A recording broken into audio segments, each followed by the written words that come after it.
देवशयनी एकादशी की कहानी। सुबह की हल्की रोशनी ने प्राचीन मंदिर के प्रांगण को केसरिया और गुलाबी रंग में रंग दिया था। चमेली और गेंदे की सुगंध लिए एक हल्की हवा पवित्र पीपल के पत्तों को सरसरा रही थी। आज आषाढ़ शुक्ल एकादशी थी, जिसे देवशयनी एकादशी के नाम से भी जाना जाता है। यह आध्यात्मिक महत्व का एक गहरा दिन था। मंदिर पहले से ही भक्तों से गुलजार था। उनके चेहरे पर एक शांत भक्ति झलक रही थी, क्योंकि वे दिन के अनुष्ठानों की तैयारी कर रहे थे। उनके बीच लक्ष्मी नाम की एक वृद्ध महिला थी। उनके चेहरे की झुर्रियों में जीवन भर का ज्ञान और विश्वास समाया हुआ था। वो कोमलता से चलती थीं। उनके हाथ सावधानी से ताजे फूल सजाते थे और भगवान विष्णु की मूर्ति के सामने अगरबत्तियां जलाते थे। लक्ष्मी ने हमेशा देवशयनी एकादशी को अटूट समर्पण के साथ मनाया था। उनके लिए यह सिर्फ एक धार्मिक दायित्व नहीं था, बल्कि एक पोषित परंपरा थी जो उन्हें दिव्य से जोड़ती थी और उन्हें एक धर्मी जीवन के महत्व की याद दिलाती थी। उन्हें अपनी दादी द्वारा बताई गई इस शुभ दिन के बारे में कहानियां याद थीं। एक कहानी उनके दिल में गहराई से उतर गई थी। वह थी राजा मांधाता की कहानी। राजा मांधाता एक परोपकारी शासक थे, जिन्हें उनकी निष्पक्षता और करुणा के लिए उनकी प्रजा प्यार करती थी। उनके शासनकाल में उनका राज्य फला फूला, भरपूर बारिश और भरपूर फसलें होती थीं। हालांकि 3 साल तक चलने वाला एक गंभीर सूखा पड़ा। नदियां सूख गईं, खेत बंजर हो गए और राज्य में अकाल पड़ गया।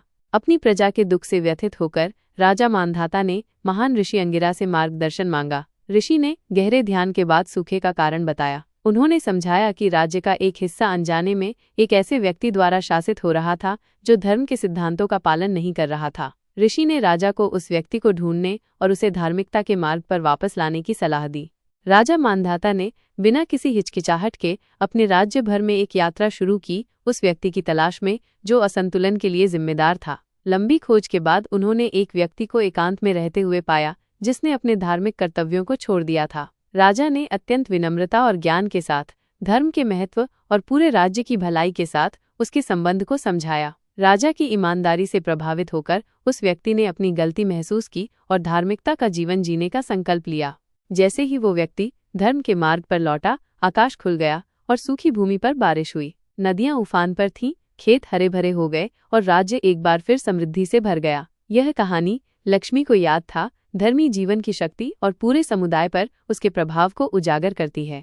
उनकी दादी ने एक और कहानी सुनाई थी, देवशयनी एकादशी के बाद के 4 महीनों के महत्व के बारे में, जिन्हें चातुर्मास के नाम से जाना जाता है। कहा जाता था कि इस दिन भगवान विष्णु 4 महीने की अवधि के लिए अपने ब्रह्मांडीय निवास में सेवानिवृत्त हो जाते हैं। ब्रह्मांड के मामलों को अन्य देवताओं को सौंप देते हैं। इस अवधि को अत्यधिक पवित्र माना जाता है और भक्त अपने आध्यात्मिक संबंध को गहरा करने के लिए विशेष व्रत और अभ्यास करते हैं। चातुर्मास के दौरान लक्ष्मी एक सख्त शाकाहारी आहार का पालन करती थी, सभी पशु उत्पादों से परहेज करती थी। उनका मानना था कि यह अभ्यास न केवल शरीर को शुद्ध करता है, बल्कि सभी जीवित प्राणियों के प्रति करुणा भी पैदा करता है। उन्होंने अधिक गहन आध्यात्मिक अभ्यास भी किए, जैसे जप, ध्यान और शास्त्रों का पाठ। उन्हें लगा कि आत्म अनुशासन और भक्ति की यह अवधि उनके मन, शरीर और आत्मा को फिर से जीवंत करती है।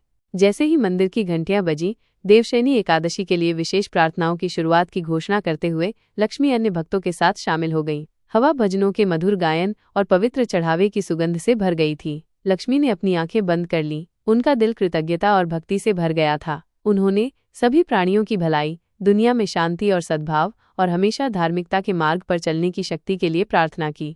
जैसे ही प्रार्थनाएं समाप्त हुईं, पुजारी ने प्रसाद वितरित किया, धन्य भोजन। लक्ष्मी ने इसे श्रद्धापूर्वक स्वीकार किया। राजा मांधाता की कहानियां और चातुर्मास का महत्व उनके मन में गूंज रहा था।